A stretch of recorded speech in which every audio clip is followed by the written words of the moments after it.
Hello students, I am Rajkumar Sharma, present here with chapter number 2 polynomials class 10th।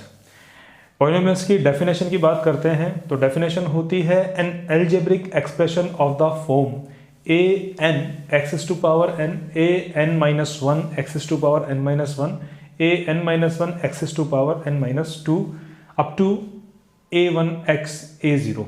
जी हाँ, एक ऐसा expression जहाँ पे एक कांस्टेंट नंबर हो और वेरिएबल की पावर नेचुरल नंबर स्टार्ट होकर वेरिएबल की पावर फाइनली ज़ीरो बन जाए। ठीक है, the power of the variable is must to be a natural number. Natural number वहाँ होना जरूरी है। ऐसा एक्सप्रेशन एक एल्जेब्रिक एक्सप्रेशन होता है जिसे हम पॉलिनोमियल कहते हैं। अब आगे बात करते हैं types of polynomial. 10th class के लेवल पर पॉलिनोमियल की डेफिनेशन इतनी इंपॉर्टेंट नहीं है, फिर भी एक बार मैंने प्रेजेंट की है तो आप ध्यान दीजिएगा। जो मैंने यहाँ पे शो किया है और जो अंडरलाइन मैंने किया है, इस तरह की जो टर्म्स होती है वो सारी टर्म्स एक एल्जेब्रिक एक्सप्रेशन इस तरह का जिसमें ये पैटर्न बनता हो। फॉर एन एग्जाम्पल, अगर मैं एग्जाम्पल की बात करूँ तब मैं बोलने वाला हूँ यहाँ पे कि जैसे x की पावर 4 है, उसके बाद में x की पावर 3 हो जाएगी, उसके बाद में x की पावर 2, फिर x टू पावर 0। ठीक है, इस तरह से अगर कोई पॉलिनोमियल होता है, इस तरह से अगर कोई एल्जेब्रिक एक्सप्रेशन होता है तो उसे हम पॉलिनोमियल कहते हैं। अब आगे बात करेंगे टाइप्स ऑफ पॉलिनोमियल। तो यहाँ से अच्छे से ध्यान दीजिएगा और बार बार रिवाइंड करके वीडियो कंप्लीट करके देखिएगा ताकि आपको अच्छे से समझ में आ पाए और आप क्वेश्चंस कंप्लीट कर पाएँ। जी हाँ, टाइप्स ऑफ पॉलिनोमियल की बात करते हैं तो पहला हमारा जो पॉलिनोमियल का टाइप है वो है कांस्टेंट पॉलिनोमियल। एक ऐसा पॉलिनोमियल जहाँ पे कोई वेरिएबल ना हो उसे हम कांस्टेंट पॉलिनोमियल कहेंगे। जैसे 5, जैसे 31, जैसे a इज ए कांस्टेंट, जैसे p इज ए कांस्टेंट। अगर p को हम कांस्टेंट मानते हैं, a को अगर हम कांस्टेंट मानते हैं तो जैसे pi is a constant polynomial. ये सारे कांस्टेंट पॉलिनोमियल होते हैं जहाँ वेरिएबल नहीं होता, जिनकी वैल्यू चेंज नहीं हो सकती है। इसके बाद हम बात करते हैं लीनियर पॉलिनोमियल। तो लीनियर पॉलिनोमियल से हमारे जो क्वेश्चंस बनते हैं वो चैप्टर नंबर 3 में बनेंगे in the class 10th। Class 10th का चैप्टर नंबर 3 लीनियर पॉलिनोमियल्स है। लीनियर पॉलिनोमियल इन 2 वेरिएबल्स। तो यहाँ लीनियर पॉलिनोमियल की बात करते हैं। यहाँ पे भी अभी तक जो मैंने बात की है वो एग्जाम से रिलेटेड नहीं है, वो नॉलेज के लिए है। अब लीनियर पॉलिनोमियल, तो लीनियर पॉलिनोमियल की जो स्टैंडर्ड फॉर्म होगी वो फॉर्म होगी ax plus b y plus c is equals to 0, और दूसरी जो फॉर्म होगी वो होगी ax plus b is equals to 0। तो अर्लियर क्लासेस में 7th 8th क्लासेस में आप ये वाली फॉर्म पढ़ चुके हैं जिसमें एक सिंगल वेरिएबल होता है। और अब जो हम बात करने वाले हैं वो बात किसकी करेंगे हम? Linear function, linear variable in linear polynomial in 2 variables. यहाँ पे 2 वेरिएबल होंगे। इंपॉर्टेंट बात होगी कि इसको लीनियर क्यों कह रहे हैं। लीनियर कहने के हमारा रीजन ये है कि यहाँ पे x की पावर जो है वो 1 है। We don't have to write 1। हम कभी भी ऐसा नहीं करेंगे x की पावर एज ए 1, ये ऑटोमेटिकली यहाँ पे होता है। ठीक है, ये प्रेजेंट होता है 1, तो 1 को हम मानते हैं यहाँ पे। ax plus b y equal to 0। तो ये हमारा लीनियर पॉलिनोमियल है। और लीनियर बोलने का रीजन ये है कि जब हम x और y की बिल्कुल करेक्ट वैल्यू सब्स्टिट्यूट करेंगे और ग्राफ पेपर पे उसे ड्रॉ करेंगे तो हमें एक स्ट्रेट लाइन मिलेगी। ठीक है, इस तरह से एक स्ट्रेट लाइन मिलती है, इसलिए हम 1 डिग्री पॉलिनोमियल को लीनियर पॉलिनोमियल कहते हैं। डिग्री के बारे में बात हम 9th क्लास के चैप्टर में कर चुके हैं, वहाँ आप देख सकते हैं आगे भी।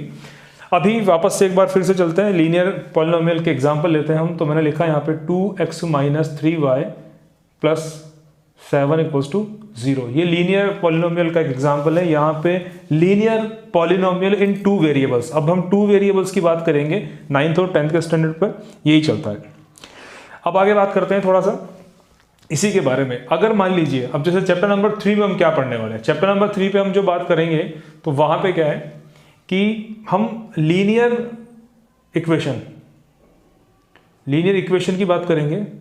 और लीनियर इक्वेशन जो होगा वो पेयर में होगा। ठीक है, मतलब 2 इक्वेशन एक साथ होंगे। जैसे एक इक्वेशन ये है तो दूसरी इक्वेशन हमारे पास में आएगी 3x plus 4y minus 9 equal to 0। कुछ भी हो सकता है दोनों में से, लेकिन 2 इक्वेशन एक साथ बनती है वहाँ पे on the 10th class level. ठीक है, तो लीनियर पॉलिनोमियल की स्टैंडर्ड फॉर्म ये पॉलिनोमियल है, इसे आप ध्यान रखिएगा। बाकी और जो डिस्क्रिप्शन होगा डिटेल से जो बात करेंगे वो अपन आगे करेंगे। अब क्वाड्रेटिक पॉलिनोमियल की बात करते हैं। तो क्वाड्रेटिक पॉलिनोमियल की स्टैंडर्ड फॉर्म है a x square plus b x plus c is equals to 0। ये जो चीज है क्वाड्रेटिक पॉलिनोमियल, ये क्वाड्रेटिक इक्वेशन के फॉर्मेट में, अभी मैंने इक्वल्स टू 0 कर दिया तो ये इक्वेशन बन गई है, ठीक है। पॉलिनोमियल की बात करें तो पॉलिनोमियल यहां तक ही होगा, इक्वल्स टू 0 करते ये इक्वेशन हो गया। तो क्वाड्रेटिक पॉलिनोमियल और मैं बात करूं क्वाड्रेटिक इक्वेशन, तो ये हम पढ़ने वाले हैं चैप्टर नंबर 4 में, chapter number 4 of class 10th। यहां पे हम क्वाड्रेटिक इक्वेशन के बारे में पूरी जानकारी लेंगे।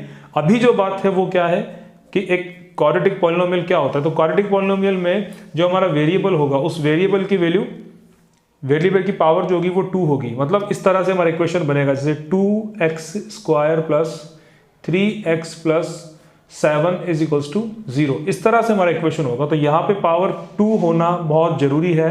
It is must to have power 2 of a variable. 2 से बड़ी पावर नहीं होनी चाहिए, ठीक है। 2 से छोटी पावर हो सकती है। जैसे मैं बात करूं एग्जांपल, अगर मैं और लिखूं यहाँ पे क्वाड्रेटिक पॉलिनोमियल का, तो 2x square plus 1 equals to 0 चलेगा। जरूरी नहीं है कि x यहाँ पर हो, ये स्टैंडर्ड फॉर्म है। क्वाड्रेटिक पॉलिनोमियल हमेशा इस तरह से लिखा जाता है जब भी स्टैंडर्ड फॉर्म में लिखा जाना हो। एक्स स्क्वायर के मल्टीपल को हम a बोलते हैं, x के मल्टीपल को b बोलते हैं और c कांस्टेंट होता है। मतलब the coefficient of x square is a, coefficient of x is b and the c। तो एग्जाम्पल ये बन गया। तो अब यहां अगर मैं बात करूं तो ये क्वाड्रेटिक पॉलिनोमियल है, ओके। लेकिन यहां अगर मैं बात करूं तो a की वैल्यू 2 है because a is the coefficient of x square. b की वैल्यू यहाँ पे 0 है क्योंकि यहाँ पे x नहीं है, x is the coefficient of b, sorry b is the coefficient of x। और इसी तरह से यहाँ पे c जो है वो हमारा कितना है, 1 है, ठीक है। ये वाली बात हमें ध्यान में रखनी है कि किस तरह से ये हमें बनाना होता है, ठीक है। अब बात करते हैं हम क्यूबिक पॉलिनोमियल की। तो क्यूबिक पॉलिनोमियल की स्टैंडर्ड फॉर्म बनेगी ax cube plus bx square plus cx plus d is equals to 0। ये एक क्यूबिक पॉलिनोमियल है, ठीक है। Types of polynomial according to that degree. हम यह बात कर रहे हैं कि किसी पॉलिनोमियल को हम कांस्टेंट पॉलिनोमियल कहेंगे, लीनियर पॉलिनोमियल कहेंगे, क्वाड्रेटिक कहेंगे, क्यूबिक कहेंगे अकॉर्डिंग टू डिग्री। अब यहाँ पे जैसे मैं बात करूँ, थोड़ा सा यहाँ पे इस बात को मैंने बताया नहीं था। यहाँ पे क्या होगा, जो हमारा वेरिएबल होगा उसकी पावर क्या होगी, 0 होगी। लीनियर में वेरिएबल की पावर क्या होगी, 1 होगी। क्वाड्रेटिक में वेरिएबल की पावर क्या होगी, 2 होगी मैक्सिमम पावर। क्यूबिक में 3 होगी। तो ये एक क्यूबिक पॉलिनोमियल की स्टैंडर्ड फॉर्म है।